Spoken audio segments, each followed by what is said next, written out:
미국의 부동산 시장, 지금 상업용 부동산 시장이 위험하다는 이야기는 누차 나왔죠. 기본적으로 제닛 옐린 재무장관도 상업용 부동산이 위험하다. 그러면 통제할 수 있다. 이렇게 이야기했고요. JP모건 체이스의 회장 제이미 다이먼 회장도 상업용 부동산이 위험하다. 월가에서도 걱정을 한다는 뜻이에요.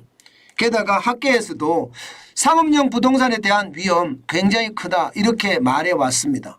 그런데 이번에는 미국에도 아파트가 있다. 이게 다가구라고 이름도 정해져 있는데 바로 이 아파트를 포함한 다가구에 주택담보대출을 해줬는데 이 대출이 8년 사이에 어마어마하게 늘어났더라. 새롭게 또 하나가 늘어난 거예요. 8년 사이 아파트를 포함한 다가구의 주담대 증가율이 99.1%입니다. 99.1%. 시장에서는요. 지금 상업용 부동산도 위험하지만 다가구 주담대도 굉장히 위험하다. 지금 시장은 그렇게 읽고 있습니다. 오죽했으면 말입니다. 시장에 있는 말 그대로 제가 전하면요. 사상 초유의 일이 벌어질 수도 있다. 이런 얘기를 해요. 이게 여러분 언론사에서 기사를 쓰고 단어를 선택할 때 진짜 절제되게 선택을 합니다. 너무 과해도 안 되고요. 너무 덜해도 안 됩니다. 딱 그만큼의 어떤 단어를 선택해야 되는데 그 단어 선택이 사상 초유의 일이 벌어진다. 사상 초유의 사태가 터진다. 이렇게까지 나오는 것은요. 최악이라는 뜻입니다. 그 정도로 말입니다. 지금 굉장히 위험하다. 이렇게 보는 거예요. 실제로 지표로 한번 보실래요? 지표로 보시면 미국 모기지 은행협회에서 낸 자료입니다. 2015년 1분기에 9,992억 달러였습니다. 그러던 것이 2023년 1분기입니다. 1조가 넘습니다. 거기다가 뒤에는요 9,993억 달러예요. 2배예요. 거의 2배. 99.1% 늘었다는 게 9,901억 달러가 늘어난 거예요. 9,901억 달러가. 와, 이게 말입니다. 진짜 어마어마한 규모 아닙니까 여러분? 당장 말입니다. 1조에 1조 9,893억 달러. 우리 돈으로 하면 얼마나 될까요? 우리 돈으로 하면 여러분 그냥 단순하게 계산하더라도요. 2,000조가 넘습니다. 2,611조나 됩니다. 2,611조. 와, 엄청나죠. 이게 말입니다. 미국에서도요. 아파트가 마치 황금알 낳는 거위처럼 아파트가 신기하고 좋았거든요. 투자하면 대출도 많이 해주고 임대료도 많이 받을 수 있다. 이 생각에 많은 사람들이 돈을 빌려서 아파트를 포함한 다가구에다가 돈을 집어넣은 거예요. 그래서 8년 만에 2배가 된 겁니다. 2배가. 장난 아니게 늘어났다는 이야기죠. 사실 임차료를 많이 받을 수 있으니까 좋았습니다. 지금까지는. 아파트나 다가구 주택담보대출에 여기 만약에 한 채를 받잖아요. 지금 기본적으로 말입니다. 임차료가 2021년 2022년 여기만 하더라도요. 임차료만 25% 올랐어요. 신났죠. 투자하면 진짜 황금알 낳는 거위가 된 거죠. 임차료를 많이 받으니까. 문제는 여러분 문제는 이게 아닙니다. 임차료가 문제가 아니에요. 알고 봤더니 금리가 폭등한 거예요. 금리가. 지금 보시다시피 2021년 1분기에 3.5%의 아파트 담보대출 금리가 2023년 2분기 현재 5.5%예요. 5.5%. 이게 쉬울까요? 쉽지 않죠.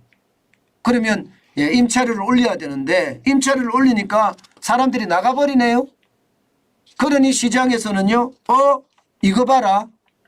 임차료를 올리는데 세입자가 나간다?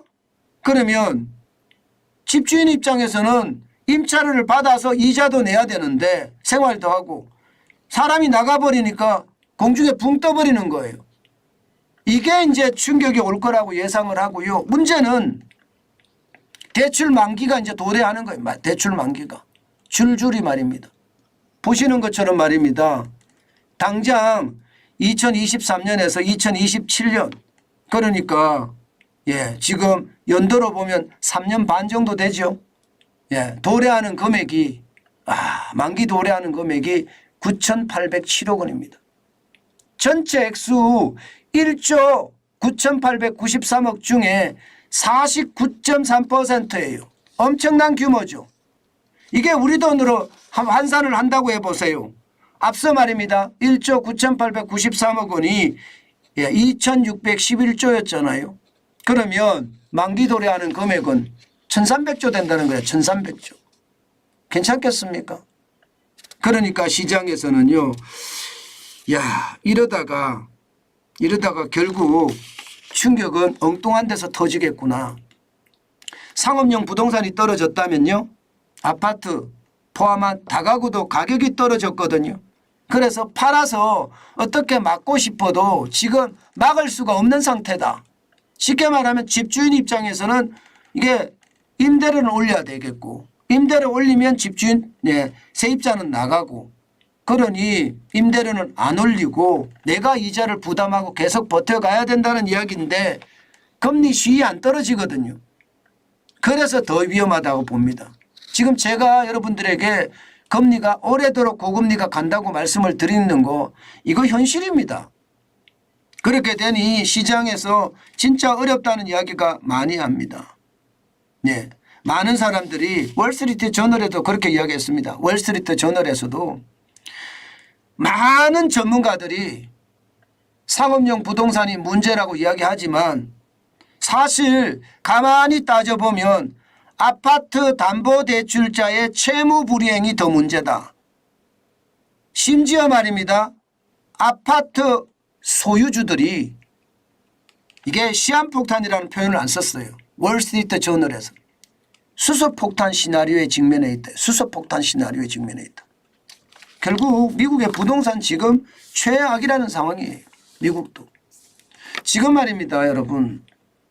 이게 문제가 생긴 게 코로나19 때 뭐 미국이고 뭐 영국이고 뭐 프랑스고 독일이고 한국이고 상관없이 돈을 많이 풀었어요.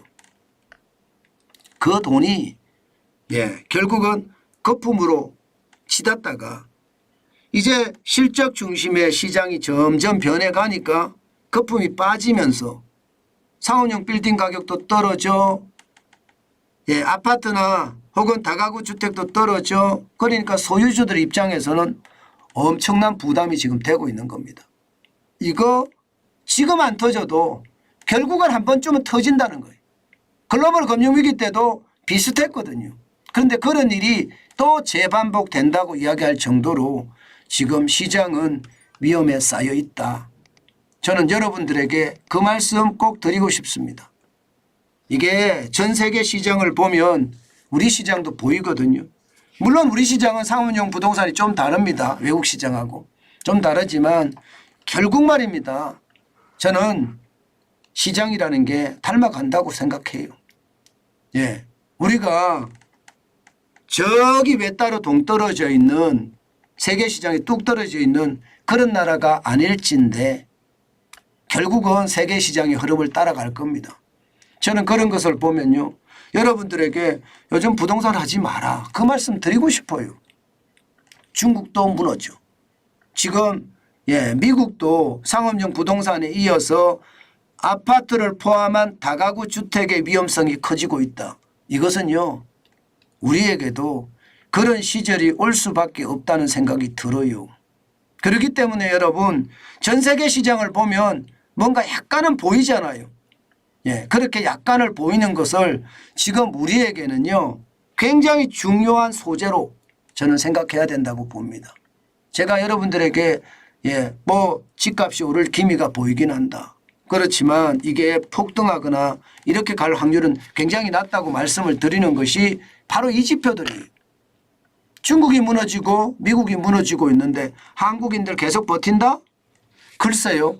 계속 버틸 수 있을까요? 네, 저는 쉽지 않아 보이고요. 국내 부동산을 올린 주범들이 누구냐. 주범이라고 제가 이야기하는데 저는 우리 국민이 아니라고 생각하는 면도 있거든요. 우리 국민이. 이게 중국인 투자자들, 중국의 부자들이 한국에다 투자한 금액들. 이게 지금 중국은 무너지고 있으니까 그것을 보면서 겁을 먹은 중국 투자자들이 한국 부동산을 팔기 시작하면 어떻게 될까요? 저는 그런 영향도 있을 거라고 생각합니다. 당연히 그런 영향이 올 거라고 생각해요. 게다가 미국의 투자자들도 보자고요. 미국의 대체 투자, 부동산 투자하는 투자자들도 한국에 대한 빌딩을 소유하고 있는데 미국이 지금 난리가 아니가 떨어지네. 한국은 괜찮은데 좀 올려받아서 팔을까? 이렇게 생각하면서 팔기 시작하면 어떻게 될까요? 저는 그래서요. 시장 간단하게 보셔서는 안 된다고 생각해요. 우리도 대한민국도 글로벌 일원입니다. 세계 시장에서 외따로 떨어진 나라가 아니라 세계 시장을 주도하는 나라예요. 그런 차원에서 저는 시장을 반드시 봤으면 좋겠다. 그 말씀 여러분에게 다시 한번 올립니다.